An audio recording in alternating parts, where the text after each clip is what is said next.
We are kicking off with Jey Uso, who shocked the world by winning the Men's Royal Rumble match, earning himself a World Championship opportunity at WrestleMania 41.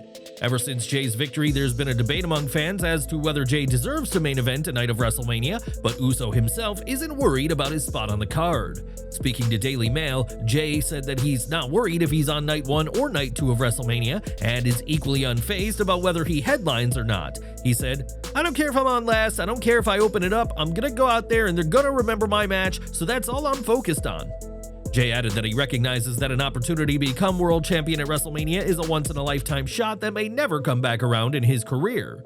Despite winning the Rumble, many have predicted that Jey vs. Gunther will not be a main event, and it's practically guaranteed that John Cena vs. Cody Rhodes will headline one night. As for the other, many predict that the planned triple threat between CM Punk, Seth Rollins, and Roman Reigns will headline, giving Punk his long-awaited WrestleMania main event. As for Jey, he's simply happy to have a world title opportunity in the first place, and after last year's match failed to deliver in the eyes of many, Jey is ready to right that wrong next month in Las Vegas. Do you believe Jey has the right attitude about WrestleMania and its main event, or should the Rumble winner always go on last? Share your thoughts in the comments section. Jey at least has a world title opportunity at WrestleMania, which is more than can be said for Drew McIntyre, who at this time hasn't had a match confirmed for the two-night event. With that said, all signs are pointing to a match with Damian Priest, a program that McIntyre was originally against, believing it wasn't sufficient given all the work he did in 2024. While tensions have since cooled off, McIntyre still isn't pleased that he won't be competing for gold this April, and made it clear to the Adam's Apple podcast that he was pissed off. Drew said that his 2024 feud with CM Punk saw himself do 90% of the work, but said now he's working on making his WrestleMania angle into a compelling story people are invested in. After having arguably the feud of the year in 2024, Drew and others see an out-of-nowhere feud with Priest as a serious step down, but what else is to come for the Scottish Warrior? On the podcast, Drew recalled speaking with The Rock in Elimination Chamber, Toronto, and teased that the pair may have something together in the near future. He said, "He's always been on my side. I got a chance to talk with him in Elimination Chamber, and there's a few things on the horizon. They're gonna be pretty big once it becomes." The idea of The Rock giving McIntyre his support on TV presents plenty of potential opportunities and could be what propels Drew back into the world title picture he wishes to be a part of. What do you think The Rock and McIntyre may have in store? Could it affect the role Drew has at WrestleMania 41 next month? Share your thoughts and opinions down in the comments. More WrestleMania news now, as this year's show will be WWE's 6th two-night showcase of the Immortals, but it may be about to get even bigger. According to WrestleVotes, WWE is considering hosting a Roast of WrestleMania immediately after WrestleMania Sunday on April 20th at the Fontainebleau Theater. This is the same venue that will host the WWE Hall of Fame on April 18th, and the report adds that Tom Hinchcliffe could be brought on board to lead the roasting on the night. Hinchcliffe is a known wrestling fan and has experience roasting, as he was Master of Ceremonies at the roast of Tom Brady in 2024, which proved to be a massive hit. Hosting a roast straight after WrestleMania will test WWE's ability to poke fun at itself, and the idea of poking fun at WrestleMania would have seemed impossible during Vince McMahon's tenure. If this show happens, it'll be part of a massive week, including SmackDown and the Hall of Fame on the 18th, NXT Stand and Deliver on the 19th, and the post-WrestleMania Raw on the 21st. Would you like to see this event go ahead, or should the final chapter of WrestleMania 41 on April 20th be the show itself and not the post-show roast? Let us know in the comments section.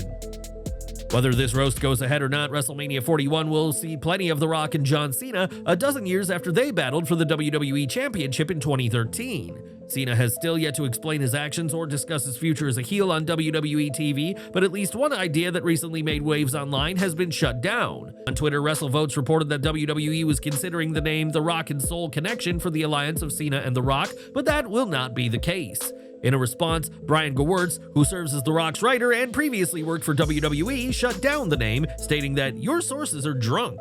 Whatever name, if any, WWE has planned, Cena will be on the upcoming Raw, though may not explain his heel turn, as the show will be in Belgium, where English isn't the first language. Time will tell what explanation Cena gives to his heel turn, and while The Rock may have the soul of the WWE icon, The Rock and Soul Connection won't be used on WWE TV to describe the pair. Cena's heel turn came at Elimination Chamber after Cody Rhodes turned down The Rock's demand to give him his soul and went as far as to tell the final boss to go f yourself. This line earned a massive reaction from the crowd in the Rogers Center, and now WWE are ready to make the most out of Rhodes' profanity. On WrestleVotes Radio on Backstage Pass, it was reported that WWE plans to embrace the line and that WWE is already approved of potential merchandise with the line in question. In the past, WWE would not have even allowed the F-bomb to go uncensored, never mind create merchandise, and this potential merch once again shows how WWE's attitudes have changed. Rhodes has been a bestseller when it comes to merch since his return in 2022, and now fans could have the chance to get a very notable piece of merch from this already iconic WWE moment. Before signing with WWE in 2014, Kevin Owens made his name on the independents, and this week, the prizefighter made a surprising return to the Indies at a show in Barcelona, Spain. The show in question was Lucha Libre Rebellion and saw NXT Tag Team Champion and Spain's own Axiom appear, but he did so as A-Kid, his pre-WWE NXT name. Fans in attendance also noticed Owens in the crowd, and this all comes ahead of tonight's edition of WWE SmackDown that will take place in Barcelona. The show will kick off WWE's European leg of the road to WrestleMania with events in Belgium, England, Scotland, and Italy all lined up. The fact that Axiom and Owens were even allowed to be at another event shows how WWE has changed from its past attitude, and could Owens one day compete at an indie event? Time will tell. More from Jey Uso now, as all eyes are on what he'll do at WrestleMania 41 and whether he'll dethrone Gunther, but a big question is what will be next for the popular superstar. Win, lose, or draw, Jey will need storylines and a creative direction for after WrestleMania, and the main event star is ready to take on a massive member of his own family. In his interview with the Daily Mail, Jey discussed his Royal Rumble win and said that while The Rock was too busy to congratulate him in person, the pair are on good terms. With that said, Jey called his shot during the interview, and after tangling with Roman Reigns and others in his family, he's ready to go toe-to-toe with the final boss. He said, "I want to get in there. I would like to go toe-to-toe in a promo with him. I know The Rock is good like that, but I feel like I'm new school with mine. I'm really in it. I'm really out there like that. Rock is very believable, he can be entertaining and all that, but I feel like I could bring some different kind of emotions from The Rock. Family always hit different. I didn't know I could do it with Roman, with my brothers, so I would like to test those waters." Having a promo battle with The Rock would be a huge opportunity for Jey and would certainly show that he's someone WWE thinks highly of to put him on screen with the final boss. As a leading man in Hollywood, The Rock only makes rare appearances for WWE, but having him do something with Jey would certainly be a bold move by the company. Would you like to see something with The Rock, whether it be a promo battle or even a match? If not Jey, who should The Rock work with next? Give your thoughts down in the comments. Last year, Odyssey Jones was poised to become a key part of Raw as the replacement of Big E in the New Day, but within weeks of his arrival, he had been released from the company. Jones was fired after allegations of domestic violence came to light, and the former superstar has denied the claims made against him by his former girlfriend, Mila Nunes. In January, it was revealed that Jones was pursuing legal action against Nunes, who has now filed for the case against her to be dismissed. In her response, Nunes claims that the statements she made about Jones were truthful and supported by evidence and were based on fact and personal experience. Nunes also claims that Jones has not suffered damages from her statements despite his WWE release and believes that his lawsuit is nothing more than a retaliatory effort. Nunes is now requesting the court dismiss Jones's lawsuit with prejudice, meaning he'd be unable to refile, and she is also seeking court costs and attorney's fees in the process. As for Jones, he is seeking over $100,000 in damages over what he claims were false verbal and written statements made by Nunes that resulted in his termination from TKO WWE. This is a serious matter and we'll continue to follow this situation for further updates as Jones remains adamant that it was false claims that brought his WWE career to an abrupt end last year. Over to AEW, and this week's Dynamite was a promo-heavy event with top names like Cope, Tony Storm, Swerve Strickland, and Kenny Omega all speaking but not competing in matches. Well, according to Sean Ross Sapp of Fightful, there's a reason for that, as he reports that many in AEW were beat to dog Revolution and were therefore kept from wrestling again. Sapp added that some of this week's Dynamite was changed late into things because there were talents who were unable to do what was originally planned due to what happened at Revolution. The report didn't state what specifics had to be changed, but it's clear that many in AEW were feeling worse for wear after the company's latest pay-per-view. Speaking of changing plans, AEW Revolution ended with Jon Moxley retaining the world title and being attacked by his next challenger, Swerve Strickland, but that wasn't the only potential ending. Earlier this week, it was reported that AEW had come up with an alternate ending that would have included more people, and one of those people may have been Killswitch. Fightful Select reports that the former Luchasaurus was backstage, but Fightful didn't get a response when asked if there had ever been plans for him to be involved on screen. Killswitch was rushed to the hospital with pneumonia in September 2024, and while fans would have loved to see him back at Revolution, it just wasn't meant to be for the former TNT champion. Over to TNA Wrestling now, as tonight the company will host its Sacrifice pay-per-view, but there's been plenty of questions about the Knockouts title match. The match will see champion Masha Slamovich put the gold on the line against NXT's Cora Jade, but after her match on the March 4th NXT was cut short, many feared her title match had been nixed. Jade's NXT match saw her battle Jordynne Grace, but the referee stopped the match and threw up an X, signaling that Jade was hurt after she was thrust into the corner. After concerns of a knee injury, Jade took to Twitter to share that her knees were fine, and Fightful Select reported that it was a head injury instead. In an update, Ringside News reports that Jade is traveling to El Paso, Texas, the home of tonight's Sacrifice pay-per-view, which implies that she is cleared to wrestle. On last week's episode of Impact, Jade said that she was going to win the Knockouts title but didn't address her injury or her match being stopped just a few days earlier. While signs are pointing to Jade competing tonight, nothing can be said for certain, and fans will just have to wait until Sacrifice to see if Cora Jade is able to compete for the Knockouts title. This week's Impact serves as the go-home show for TNA Sacrifice, but also served as the final show for Hammerstone as part of the TNA roster. Last week, Hammerstone confirmed that the most recent TNA tapings had been his last, and the powerhouse had quite the send-off as he faced Joe Hendry for the TNA World title. Obviously, this match saw Hendry get the win, and what would you like to see next for Hammerstone now that his TNA career has ended? Share your thoughts below. Back to WWE now, as the company is always looking to expand its impressive roster, and now the company is hoping to bring a huge free agent on board. According to Fightful Select's Sean Ross Sapp, WWE has shown significant interest in Jeff Cobb, who has been racking up victories in Japan and has been teasing a potential change. Following a tough loss last month, Cobb questioned his position in New Japan Pro Wrestling, even saying that maybe it's time to take my bags and go somewhere else.